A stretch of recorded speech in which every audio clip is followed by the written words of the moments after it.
Hello students, welcome to Lakshya batch of class 12th.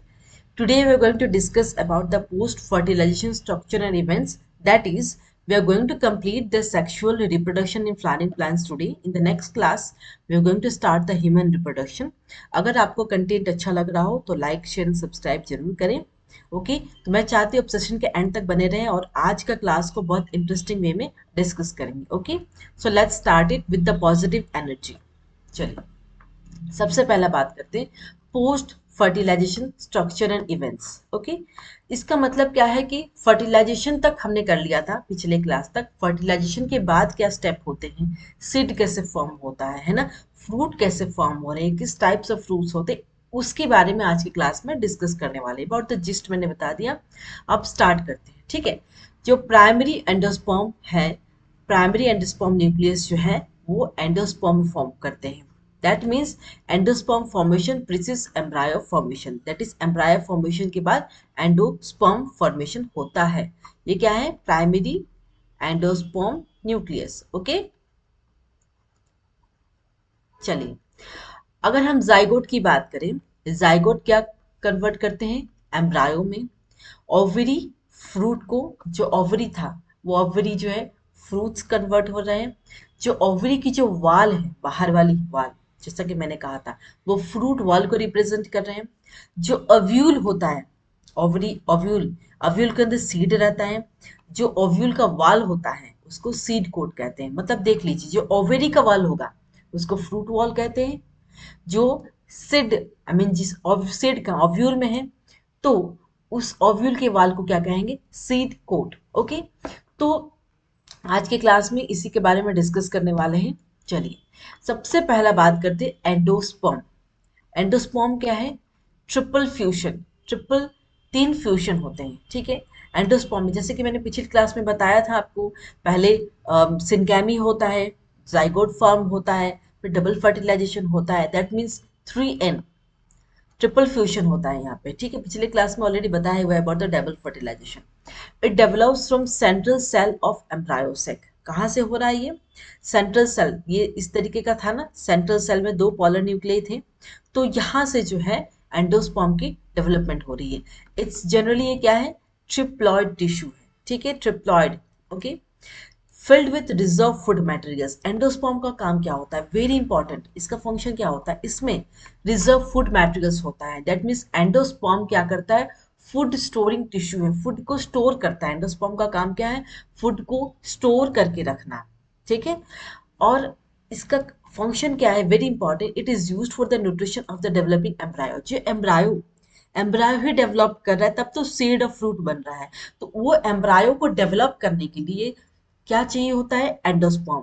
That means endosperm जो है nutrition दे रहा है, खाना पीना दे रहा है, तभी तो वो एम्ब्रायो जो होगा बड़ा होगा. That means a very important functions of endosperm is it is used for the nutrition of the developing embryo. Embryo अगर डेवलप हो रहा है दैट मीन्स एंडोस्पर्म ही उसे न्यूट्रिशन दे रहा है, खाना पीना दाना. ओके चलिए समझ में आया ये part.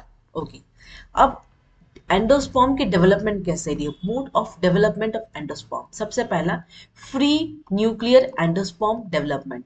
This is the most common type. सबसे common type of endosperm development जो होता है फ्री न्यूक्लियर वाला होता है. ऐसे टू टाइप्स के होते हैं.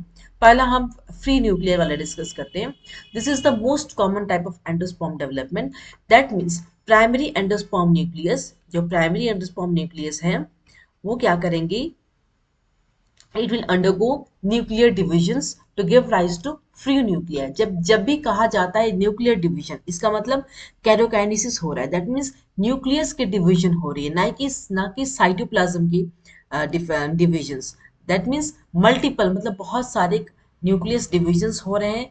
किसके through, PEN that is primary endosperm nucleus. वो क्या कर रहा है, मल्टीपल कैरियोकाइनेसिस, बहुत सारे स्टेप्स ऑफ न्यूक्लियस डिवीजन हो रहे हैं. उसके बाद फ्री न्यूक्लियर एंडोस्पर्म फॉर्म कर रहे हैं. ये जो मैंने लिखा है नो साइटोकाइनेसिस, मतलब साइटोकाइनेसिस, साइटोकाइनेसिस मतलब साइटोप्लाज्म, साइटोप्लाज्म की कोई डिवीजन नहीं हो रही है, लेकिन कहा न्यूक्लियस की डिवीजन हो रही है. इसकी वजह से जो है फ्री न्यूक्लियर एंडोस्पर्म प्रोड्यूस हो रहे हैं. ठीक है, इन दिस मोड जो है एंडोस्पर्म के डेवलपमेंट हो गए. एंडोस्पर्म को डेवलप होना पड़ेगा ना. उसके बाद दूसरा क्या है, cellular mode of development. Primary endosperm जो PEN था, प्राइमरी एंडोस्पर्म न्यूक्लियस जो है डिवाइड्स, बहुत बार डिवाइड करेगा, सेल डिवीजन होगा। एंड इसमें क्या होता है, सबसे इंपॉर्टेंट बात, वॉल फॉर्मेशन। जैसा कि मैंने कहा, यहाँ पे दिख रहा है आपको, फ्री न्यूक्लियर एंडोस्पर्म में कोई वॉल फॉर्मेशन नहीं, सेल वॉल की फॉर्मेशन नहीं होती है। लेकिन अगर हम यहाँ सेलुलर मोड ऑफ डेवलपमेंट की बात करें तो PEN कैरोकाइनेसिस और साइटोकाइनेसिस, दैट मीन्स देखिए सेल वॉल का फॉर्मेशन हो रहा है inside the cytoplasm, that means cytokinesis की सेल डिवीजन, यानी कि साइटोप्लाज्म सेल डिवीजन हो रही है।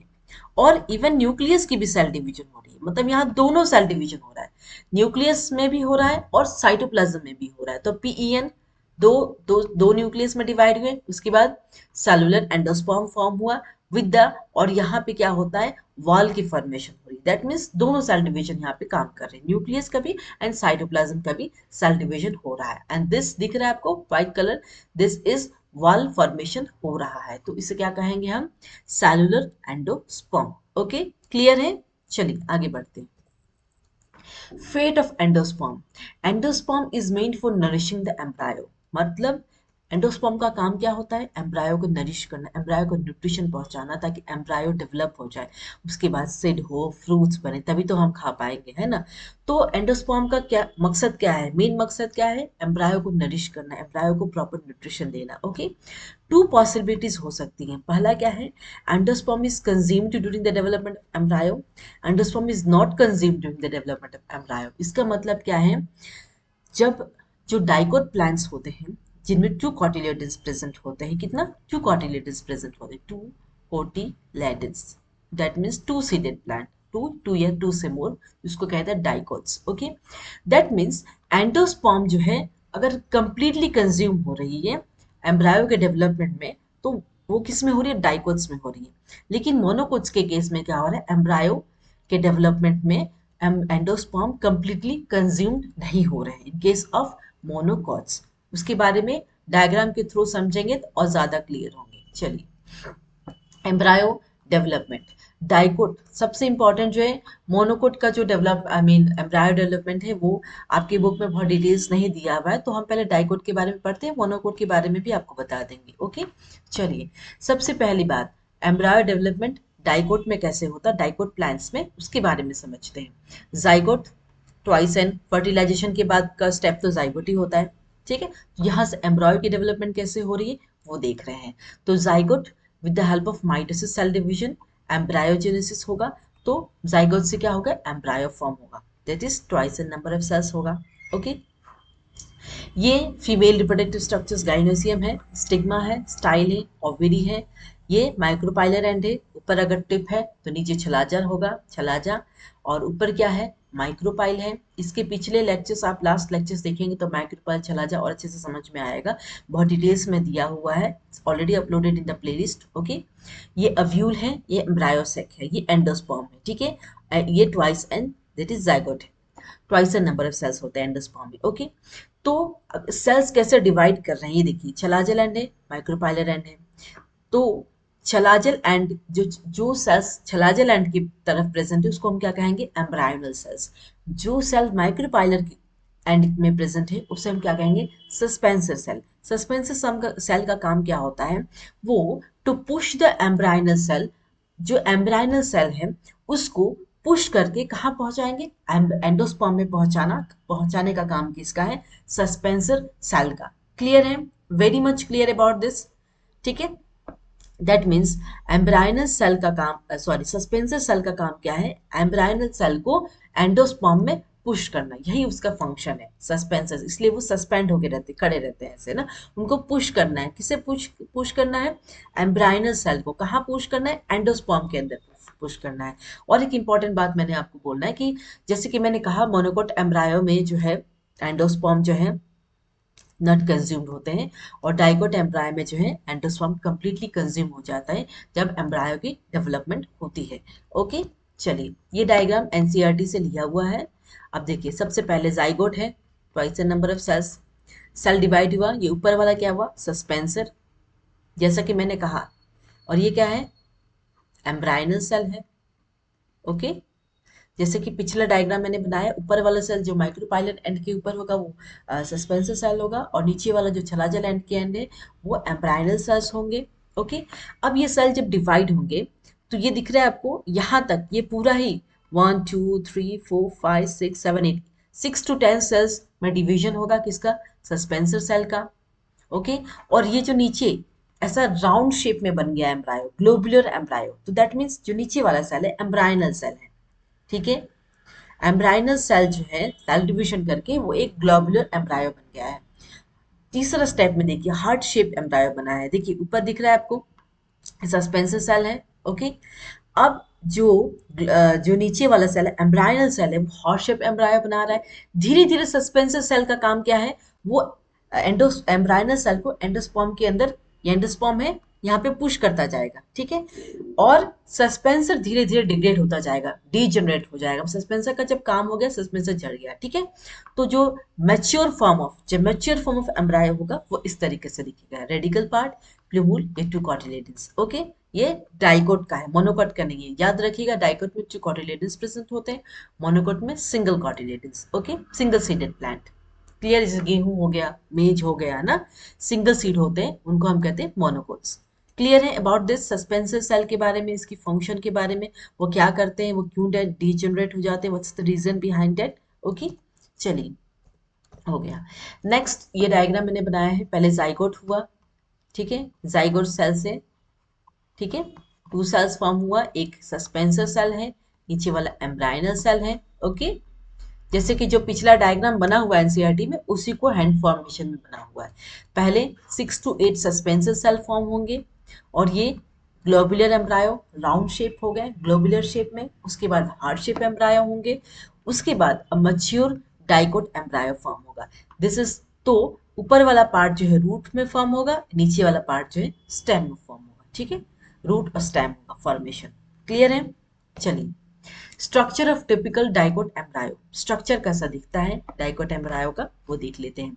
सबसे पहला एम्ब्रायनल एक्सिस, ये दिख रहा है आपको, ये yellow line, this is the embryonal axis. इस एक्सिस के ऊपर वाला पार्ट को एपिकोटाइल कहते हैं, नीचे वाला पार्ट को हाइपोकोटाइल कहते हैं। दैट मीन्स एपिकोटाइल पार्ट को क्या कहते हैं, प्लूमल पार्ट है, हाइपोकोटाइल पार्ट को क्या कहते हैं, रेडिकल पार्ट है। ओके, क्लियर है। इसमें दो कॉटिलेडन्स प्रेजेंट होते हैं, two cotyledons, two seeded plant है। ओके, टू या टू से मोर। तो ये स्ट्रक्चर दिख रहा है आपको, ये दिख रहा है 1 2, this are the two cotyledons. जैसे कि ऊपर वाला पार्ट मैंने कहा प्लूमूल है, जैसे एपिकोटाइल है, नीचे वाला पार्ट हाइपोकोटाइल है, दैट इज रेडिकल पार्ट, और दिस इज रूट के।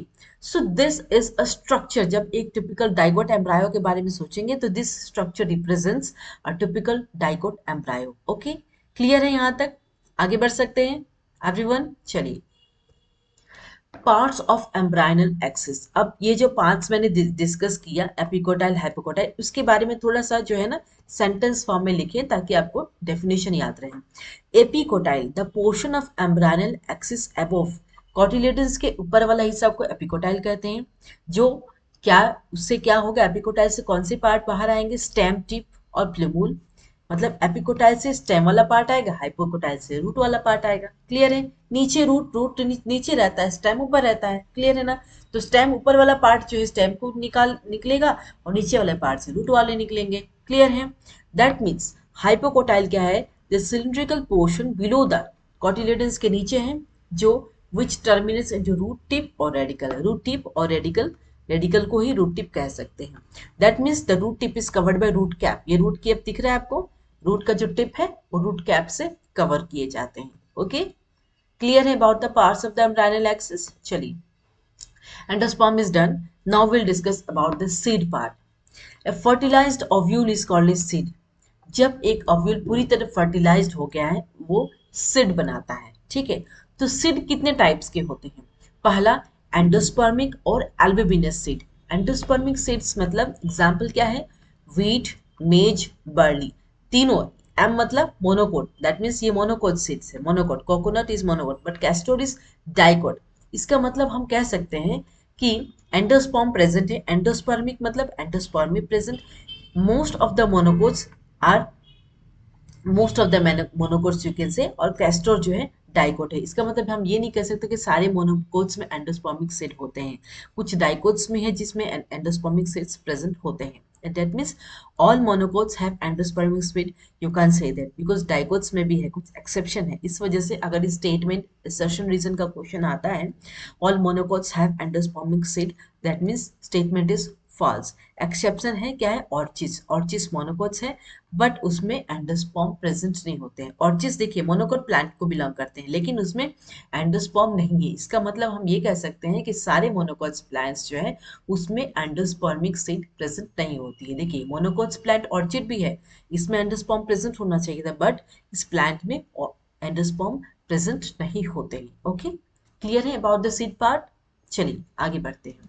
अब non endospermic, two types of seed, जैसे कि मैंने कहा दो टाइप्स होते हैं, एक एंडोस्पर्मिक एक नॉन एंडोस्पर्मिक। अब नॉन एंडोस्पर्मिक की बात करें, this seeds have no residual endosperm as it is completely consumed during embryonic development.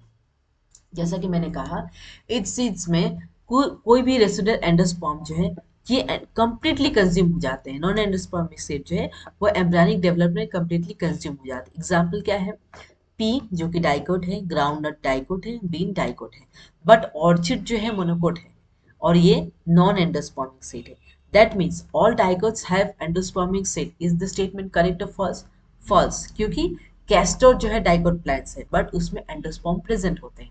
Clear है? सो ये असर्शन रीजन वाले क्वेश्चन में आपको आ सकता है क्वेश्चन कि all dicots have non endospermic seed. Is the statement true और फॉल्स? फॉल्स, क्योंकि कैस्टर जो है वो नॉन एंडोस्पर्मिक सीड है, एंडोस्पर्म उसमें प्रेजेंट होते हैं बट वो है डाइकोट। ओके, क्लियर है? क्लियर है about the non endospermic seeds? Okay, चलिए आगे बढ़ते हैं। तीसरा टाइप क्या है, पेरिस्पर्मिक सीड। पेरिस्पर्मिक सीड क्या होता है? Okay, seeds in which remnants of nucellus is seen. This residual persistent nucellus is called perispermic seed.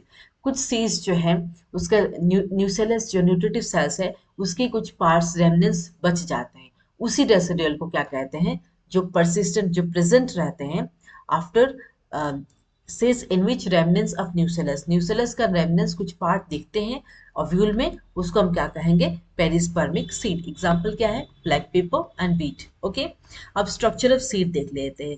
एक टिपिकल सीड, एक सीड कैसा दिखता है? सबसे पहले उसकी सीड कोट होती है। सीड कोट में क्या क्या पार्ट्स होते हैं? इंटेग्यूमेंट्स, ओव्यूल है, ये ओव्यूल है। ओव्यूल का जो इंटेग्यूमेंट्स है उसी से सीड्स बनते हैं। Form from integuments of ovule, integuments है, ठीक है। तो दैट मीन्स सीड किससे बन रहा है? बाहर का जो इंटेग्यूमेंट्स है उसी के ओव्यूल के इंटेग्यूमेंट से सीड बन रहा है, सीड कोट बन रहा है, sorry not seed, seed coat जो बाहरी वाला हिस्सा है। ओके, इसका काम क्या है सीड कोट का? वो एम्ब्रायो को प्रोटेक्ट कर रहे हैं, प्रोटेक्शन दे रहे हैं। उसकी तीसरा पॉइंट क्या है, जो बाहरी लेयर है उसको हम क्या कहेंगे, टेस्टा। जो इनर लेयर है उसको हम क्या कहेंगे, tegmen. That means two layers are present in the seed coat, ठीक है। एक टेस्टा है, एक टैगमेन है। क्लियर है? जैसे आप लोग देखते होंगे चना, चना देखते होंगे ना, ब्लैक वाला, ब्लैक चना। ओके, तो अगर ब्लैक चना का जैसे कि मैंने डायग्राम दिखाया है यहाँ पे एक छोटा सा आपने डॉट, आई मीन छोटा सा एक छेद जिसको कहते हैं होल, आपने ऑब्जर्व किया होगा, उसी को माइक्रोपाइल, उसी को वही माइक्रोपाइलर टिप है, ठीक है ना।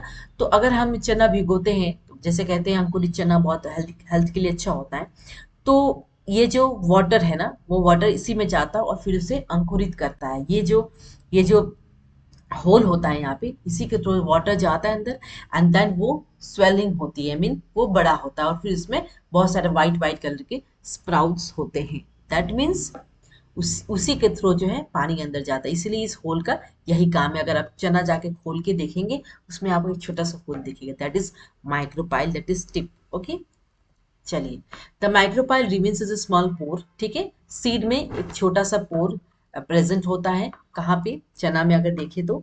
This facilitates entry of oxygen water into the seed. जब सीड जर्मिनेट हो रहा है तो इस माइक्रोपाइलर टिप का काम क्या है, वो एंट्री, ऑक्सीजन और वाटर की जो एंट्री है उसे जर्मिनेट करने में हेल्प कर रही है। Okay, this is about the seed coat. अब बात करते हैं एंडोस्पर्म की। एंडोस्पर्म क्या है, इट मे बी प्रेजेंट और absent. Most of the dicots में एंडोस्पर्म एब्सेंट ही होते हैं, लेकिन अगर हम बात प्रेजेंट की करें एंडोस्पर्म की, मोस्ट ऑफ द मोनोकोट में एंडोस्पर्म प्रेजेंट होते हैं। ठीक है, तीसरा पॉइंट क्या है, embryo. It gives rise to mature plant and maintains continuity of generation. अब एम्ब्रायो का काम क्या है, एम्ब्रायो जो है एक मैच्योर प्लांट को बड़ा करता है, एक मैच्योर प्लांट देते हैं, और ये कंटिन्यूटी ऑफ जनरेशन को मेंटेन करते हैं कि प्लांट अगर मर गया तो फिर दूसरे एम्ब्रायो से एम्ब्रायो फॉर्मेशन हुआ and then it give rise to plant. That means generation by generation ये कंटिन्यूटी मेंटेन रहती है। Okay, so this is about the structure of seed. Seed coat होता है, एंडोस्पर्म होता है और एम्ब्रायो होता है। चलिए अब बात करते हैं dormancy and seed germination. Dormancy क्या होता है, state of inactivity of embryo, the seed is not able to germinate, moisture content of seed decreases and reaches 10 to 15%। देखिए एग्जाम्पल, अगर हम कोई चना बाहर से खरीद के ले आ रहे हैं, या ग्रीन वाला जो गोटा मूंग होता है उसको ला के रख रहे हैं, तो अगर आप देख रहे हैं कि डब्बे में अगर आप रख रहे हैं, इसका मतलब ये थोड़ी कि हमेशा वो सीड जर्मिनेट कर रहा है, वाइट वाइट स्प्राउट निकल रहे हैं, नहीं ना। वो जैसे रखे हैं वो वैसे ही हैं। कुछ सीड्स जो है वो जर्मिनेट नहीं कर रहे हैं, दैट मीन्स डोरमेंट स्टेज पे चले गए हैं, अब उनकी कोई क्षमता नहीं है वो जर्मिनेट करेंगे। ठीक है, जर्मिनेशन कंप्लीट हो गई है। ओके, उसी स्टेट को हम क्या कहेंगे, dormancy, that is state of inactivity of embryo. Seed जो है अब जर्मिनेट करने की हालत में नहीं, वो जर्मिनेट नहीं करेगा, अब जर्मिनेट हो चुका है। That means moisture content of seed decreases and reaches, moisture content भी डिक्रीज हो जाएगा, 10 to 15% रिडक्शन हो जाएगा। Okay, next is germination, ability of the seed to produce seedling in presence of favorable environmental condition like this and this। okay, germination का मतलब होता है जब जब एक सीड को, एक बीज को हम रख देते हैं, मिट्टी में बो रहे हैं उसे, तब वो सीडलिंग जो है वो क्या करेंगे, जर्मिनेट करेगा, वो एक नए प्लांट बनाएगा, फिर एम्ब्रायो, फिर फ्रूट्स होगा। So that process is germination. किसके प्रेजेंस में होगा, जब इसे proper temperature, proper oxygen and proper environmental condition मिले, तभी वो सीड जो है जर्मिनेट होगा। अगर किसी भी चीज़ की कमी होगी, या चाहे अगर प्रॉपर पानी ना मिला हो, प्रॉपर सनलाइट नहीं मिली होगी, तो वो सीड जो है जर्मिनेट नहीं करेगा। ओके, चलिए अब बात करते हैं एडवांटेजेस ऑफ सीड। सीड का आई मीन एडवांटेजेस क्या है एंजियोस्पर्म्स के केस में।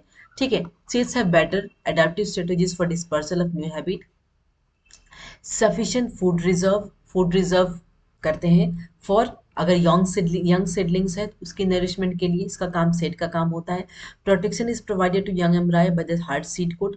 हार्ड सीड कोट प्रेजेंट होते हैं बाहर, जो एम्ब्रायो को प्रोटेक्ट कर रहा है। ये जनरेट न्यू जेनेटिक रिकॉम्बिनेशन भी देते हैं। तो ये एडवांटेजेस ऑफ सीड है to angiosperms. Okay, seeds, seeds are the basis of agriculture. Seeds को कैसे मेंटेन करते हैं, है ना, जैसे कि जो बीज रख देते हैं, फिर साल में जो टाइमिंग होती है, जो पीरियड होता है कि उस टाइम में वो प्लांट जर्मिनेट करेगा, तो क्या बेसिस है हमारे एग्रीकल्चर का कि जो सीड जो है हम उसे सालों तक रखते हैं, फिर उस सीड को वापस बोएंगे, प्रॉपर एनवायरमेंटल कंडीशंस मिलेंगे तो वो सीड वापस जर्मिनेट करके एक न्यू प्लांट फॉर्म करेंगे ना। तो that is dehydration and dormancy. ये दो प्रोसेस के थ्रू ही हमारे जो किसान हैं वो मीन खेती कर रहे हैं। ठीक है ना, तो दैट मीन्स ये डिहाइड्रेशन और डोरमेंसी के थ्रू जो है this to future help in, सीड को हम स्टोर कर दिए, उसके बाद ये सीड जो है फूड थ्रू आउट या पूरे साल में इस सीड को हम यूज कर सकते हैं डिपेंडिंग ऑन द सीजन। जिस सीजन में ये सीड्स के अवेलेबल आई मीन वायबल होगा, जर्मिनेट कर पाएगा, proper conditions, proper environmental conditions apply होंगे, दैट मीन्स उस सीड को हम वापस बो जोत के एंड वापस नए प्लांट और फिर नए हम फ्रूट्स की उसकी कल्पना कर सकते हैं। चलिए अब बात करते हैं सीड वायबिलिटी। सीड वायबिलिटी का क्या होता है, the period for which seeds retain their power of germination is called seed viability. जिस सीड में जो पीरियड होता है, उसी पीरियड में जो है उस वो सीड जो है जर्मिनेट कर पाएगा, and that is known as seed viability. That is oxalis का सीड जो है, कुछ सीड जो है वायबल होते हैं कुछ महीनों के लिए, कुछ सीड जो है 10,000 2,000 5,000 साल भी लगते तो वो सीड जो है कभी भी कभी भी वो जर्मिनेट कर सकते हैं। जैसे ऑक्सैलिस की सीड जो है कुछ महीनों के लिए जर्मिनेट करती है, तो वो सीड जो उसी टाइम जर्मिनेट करेगी उसके बाद वो खत्म हो जाएगी ना। अगर हम ल्यूपिन सीड की बात करें, सीड वायबिलिटी जो है 10,000 साल है। ठीक है ना, वो कहाँ से, उसको ल्यूपिनस आर्किटस वो आर्कटिक टुंड्रा से एग्जावेट किया गया था। अगर डेट पाम की बात करें तो सीड वायबिलिटी कितनी है, 2000 ईयर्स। कहाँ से की गई है, from King Herod's place near Dead Sea. Okay, तो ये डायग्राम है, दिख रहा है। कॉटिलेडन्स का काम क्या है, ये डायग्राम बिल्कुल ही एनसीईआरटी बुक से है, इसके डिटेल्स में आपको पढ़ा रही हूँ। फूड स्टोरिंग टिश्यू क्या है, कॉटिलेडन्स है। दिस इज बीन है, बीन ये माइक्रोपाइलेरेंट है, ये नॉन एंडोस्पर्मिक सेल है, क्योंकि एंडोस्पर्म प्रेजेंट नहीं है, इसको हम नॉन एंडोस्पर्मिक सेल कहेंगे। अगर हम दूसरा एग्जाम्पल देखें, ये कैस्टोर है जो कि डाइकोट प्लांट्स है, दिख रहा है, hypocotyl root axis, shoot apical meristem ऊपर वाला, नीचे वाला रूट टिप है। ये कॉटिलेडन्स है, दो कॉटिलेडन्स प्रेजेंट है, एंडोस्पर्म प्रेजेंट है, दैट मीन्स एंडोस्पर्मिक सीड है, और बाहर वाला सीड कोट है जो प्रोटेक्ट कर रहा है एम्ब्रायो को। ठीक है, अगर हम तीसरा एग्जाम्पल की बात करें, ऑनियन क्या है, मोनोकोट है, इसमें भी क्या है, एंडोस्पर्म प्रेजेंट है। ठीक है, ये कॉटिलेडन है, सीड कोट है, हाइपोकोटाइल है, शूट एपिकल मेरिस्टम है। चौथा जो है ये मेज है, मेज ये मोनोकोट है। ठीक है ना, मोनोकोट का अगर हम स्ट्रक्चर जब पढ़ेंगे ना तब ज्यादा क्लियर होगा, तो पहले स्ट्रक्चर पढ़ लेते हैं ना, फिर इजी रहेगा। सिंगल कॉटिलेडन, जैसे कि मोनोकोट में मैंने कहा, डाइकोट में 2 कॉटिलेडन प्रेजेंट है, मोनोकोट में सिंगल कॉटिलेडन, उसको हम क्या कहेंगे, स्कूटेलम कहेंगे। वो कहाँ सिचुएटेड है, towards one side of embryonal axis, दिख रहा है scutellum, one side of embryonal axis में present है। Okay, at its lower end the embryonal axis has radical and root cap enclosed in undifferentiated seed called coleorygia। ये दिख रहा है, नीचे एकदम नीचे वाला पार्ट, रूट कैप के नीचे वाला पार्ट क्या है, ये दिख रहा है आपको, कोलियरिजा है। तो दैट मीन्स इसका काम क्या है, एम्ब्रायनल एक्सिस रेडिकल पार्ट है, नीचे वाला पार्ट को रेडिकल पार्ट कहते हैं, और ये अनडिफरेंशिएटेड शीट में प्रेजेंट है, इसको हम क्या कहेंगे, coleorhiza. The portion of embryonal axis above the level, अब दिख रहा है आपको, अबव द लेवल, अटैचमेंट के ऊपर। ठीक है, अबव द लेवल को क्या कहेंगे, एपिकोटाइल, नीचे वाला हाइपो, ऊपर वाला एपिकोटाइल। ठीक है, and it has a shoot apex and few leaf primordia enclosed in a hollow foliar structure called coleoptile. दिख रहा है, ये वाला स्ट्रक्चर दिख रहा है, कॉलियोप्टाइल। ओके, क्लियर है, एपिकोटाइल वाला पार्ट को कॉलियोप्टाइल कह रहे हैं। Remains of the second cotyledon occur in some grasses called epiblast, ये इपीब्लास्ट है। कुछ ग्रासेस में जो रिमेन्स रह जाते हैं उसको हम क्या कहेंगे, एपीब्लास्ट कहेंगे। ये दिख रहा है आपको डायग्राम, ये endosperm I mean endospermic seed है। मेज, मेज जो मोनोकोट है क्योंकि सिंगल कॉटिलेडन प्रेजेंट है, ये पेरिकार्प है, ये एंडोस्पर्म है, ये स्कोटिलम है, coleoptile, plumule, radicle, coleorhiza. Okay, so this is about the structure of monocot, जो कि इतने डिटेल्स में आपको एनसीईआरटी में दिया हुआ नहीं है, थोड़ा बहुत नॉलेज के लिए मैंने दे दिया है। ओके, चलिए अब बात करते हैं, फ्रूट हो गया, एंडोस्पर्म हो गया, सीड हो गया, फ्रूट। अब ripened ovary is called a fruit, जब ओवेरी राइपेंड हो गया है, खाने लायक हो गया है, दैट इज फ्रूट, राइपेंड हो गया है। ठीक है, the wall of the ovary forms the wall of the fruit, ovary का जो वाल है वही फ्रूट का भी वाल है, और उसी को हम क्या कहेंगे, pericarp. That means wall of the fruit को क्या कहेंगे, पेरिकार्प। फ्रूट्स टू टाइप के होते हैं, एक ट्रू फ्रूट, एक फॉल्स फ्रूट। देखिए डायग्राम देखिए, यहाँ पे है, देखिए ये ट्रू फ्रूट है। ठीक है, ये सॉरी ये फॉल्स फ्रूट के एग्जांपल है, it's not true fruit. Okay, तो हम एप्पल में क्या खाते हैं, एप्पल की जो सीड है उसे तो खाते नहीं, सीड को निकाल देते हैं, तो हम ये एप्पल की जो ओवरी है हम वो खाते हैं, सीड वाला पार्ट हम छोड़ देते हैं। कुछ ऐसे फ्रूट्स होते हैं जिसका हम सिर्फ सीड वाला, सीड पूरा खा जाते हैं, लेकिन एप्पल में आप सीड नहीं खाते, आप क्या खाते हैं, ये थैलेमस पार्ट, ये वाला पार्ट आप खाते हैं, thalamus part, not the seed part. Okay, चलिए, so that is apple, false fruit में आता है। True fruit, false fruit. True fruit क्या है, ये ओवरी से डेवलप है। फॉल्स फ्रूट क्या है, ये ओवरी के डेवलप्स अदर देन, ओवरी के अलावा भी दूसरे पार्ट से डेवलप है। एग्जाम्पल क्या है, पियो, Apple, strawberry, cashew. Okay, parthenocarpic fruit, fruits जो फ्रूट बगैर फर्टिलाइजेशन के डेवलप है उन्हें क्या कहेंगे, पार्थेनोकार्पिक फ्रूट। फर्स्ट फ्रूट के एग्जाम्पल दिख रहे हैं आपको, ये एप्पल है, हम इसका थैलेमस पार्ट खा रहे हैं, सीड वाला पार्ट नहीं खाते। स्ट्रॉबेरी में भी हम इसका थैलेमस पार्ट खा रहे हैं, ओके, सीड नहीं खाते हैं। चलिए, ओके, अब आज का लास्ट टॉपिक है, दिस इज एपोमिक्सिस। एपोमिक्सिस क्या है, some species of estuaries and grasses show apomixis, that is it's a special mechanism to produce seeds, seeds का प्रोड्यूस करना विदाउट फर्टिलाइजेशन, बगैर फर्टिलाइजेशन के अलावा सीड का प्रोडक्शन हुआ, that is apomixis, that is it is a form of sexual reproduction that mimics sexual reproduction। ये एक ऐसा फॉर्म ऑफ सेक्सुअल रिप्रोडक्शन जो कॉपी करता है, सेक्सुअल रिप्रोडक्शन की थोड़े से मिमिक कर रहा है। ठीक है, it can be genetically controlled. Okay, चलिए अब टाइप्स ऑफ एपोमिक्सिस क्या है, एम्ब्रायनी, दैट इज स्पोरोफाइटिक बडिंग भी कहते हैं। अगर एम्ब्रायो जो है डिप्लॉयड स्पोरोफाइटिक सेल से आ रहे हैं, सच इज न्यूसेलस जो कि न्यूट्रिटिव सेल्स है, या इंटेग्यूमेंट्स, अगर एम्ब्रायो वहां से आ रहे हैं डिप्लॉयड स्पोरोफाइटिक सेल्स जैसे कि न्यूसेलस या तो इंटेग्यूमेंट से, उसे हम कहेंगे क्या, adventive embryo. Other than egg, egg के अलावा एग्जाम्पल क्या है, साइट्रस, ओपेंशिया एंड मैंगो। अगर रेकरेंट एगोस्पर्मी का बात करें, डिप्लॉयड एम्ब्रायोसेक जो कहाँ से फॉर्म हो रहे हैं, एमएमसी मेगास्पोर मदर सेल से फॉर्म हो रहे हैं ऑफ न्यूक्लियस सेल, जिसमें क्या है डिप्लॉयड एग और ओस्पोर। और वो डिप्लॉयड एग जो है डेवलप करेंगे कहाँ, डिप्लॉयड एम्ब्रायो। एग्जाम्पल क्या है, एप्पल एंड पी। थोड़ा बहुत दिया हुआ है in the NCERT book types of apomixis, apomixis polyembryony के बारे में। तो ये एक इसको हम कह सकते हैं टोटल फ्लो चार्ट है, जिससे आपको समझ में आएगा कि स्पोरोफाइटिक बडिंग क्या होती है, एपोमिक्सिस क्या होती है, स्पोरोफाइटिक पार्ट क्या है, and about the parthenogenesis. Okay, चलिए, फ्लावर ट्वाइस एन है, cloudy level, this is the female part that is gynoecium. Ovary, ovary का कहाँ का पार्ट है, गाइनोशियम फीमेल पार्ट का है। ओवरी से क्या बन रहा है, ovule that is twice n. उसके बाद न्यूसेलस और इंटेग्यूमेंस, ओव्यूल का ही पार्ट है न्यूसेलस जो है कि स्पोरोफाइटिक पार्ट है। ट्वाइस एन प्लॉइडी लेवल होगा अभी तक क्योंकि सेल डिवीजन नहीं हुआ अभी तक। That is megaspore mother cell, female का पार्ट है, ओवेरी का पार्ट है तो मेगास्पोर मदर सेल होगा। प्लॉइडी लेवल क्या है, ट्वाइस एन। जब मियोसिस सेल डिवीजन हो गया तब रिडक्शन सेल डिवीजन हो गया, दैट मीन्स ट्वाइस एन से एन फॉर्म एन हो गया। मेगास्पोर से क्या हो गया, एम्ब्रायोसेक फॉर्म हो गया, एम्ब्रायोसेक से एग हो गया। That means with the help of fertilization, अब फर्टिलाइजेशन होना है तो male gamete has to be present, male gamete form हुआ, दैट मीन्स जाइगोट हो गया। अब zygote give rise to embryo and that give rise to seed. Okay, that means ये ये दिख रहा है आपको, एमएमसी से लेके MMC will get converted to diploid embryo sac, that is in apomixis जो है एमएमसी मेगास्पोर मदर सेल जो है मियोसिस नहीं नहीं करेंगे। Okay, so this is egg cell. जब ये फर्टिलाइजेशन नहीं होगा तो दैट मीन्स पार्थेनोजेनेसिस होगा। एग से लेके एम्ब्रायो तक का फॉर्मेशन अगर विदाउट फर्टिलाइजेशन होता है उसको हम कहेंगे क्या, पार्थेनोजेनेसिस। और ये न्यूसेलस से लेके सीधे एम्ब्रायो का फॉर्मेशन होना, डायरेक्ट फॉर्मेशन, उसको हम क्या कहेंगे, sporophytic budding. It's a type of apomixis. Okay, clear है about this, this is the flow chart जो आज के क्लास में पढ़ाया उसी का फ्लो चार्ट है। तो ये लास्ट है पार्ट है polyembryony. Okay, this is the occurrence of more than, occurrence of एक एम्ब्रायो से ज्यादा एम्ब्रायो का फॉर्मेशन हुआ उसे हम क्या कहेंगे, पॉली एम्ब्रायनी।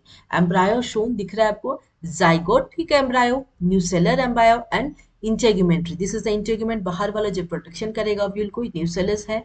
एक से ज्यादा एम्ब्रायो अगर प्रेजेंट है उसको हम क्या कहेंगे, पॉली एम्ब्रायनी। सो आज का सेशन यहीं तक था। नेक्स्ट क्लास में हम ह्यूमन रिप्रोडक्शन स्टार्ट करने वाले चैप्टर 3 ऑफ क्लास 12।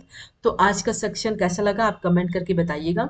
अगर आपको कंटेंट अच्छा लगा हो तो लाइक शेयर एंड सब्सक्राइब जरूर करें। तो आज के लिए बस इतना ही, thank you all of you.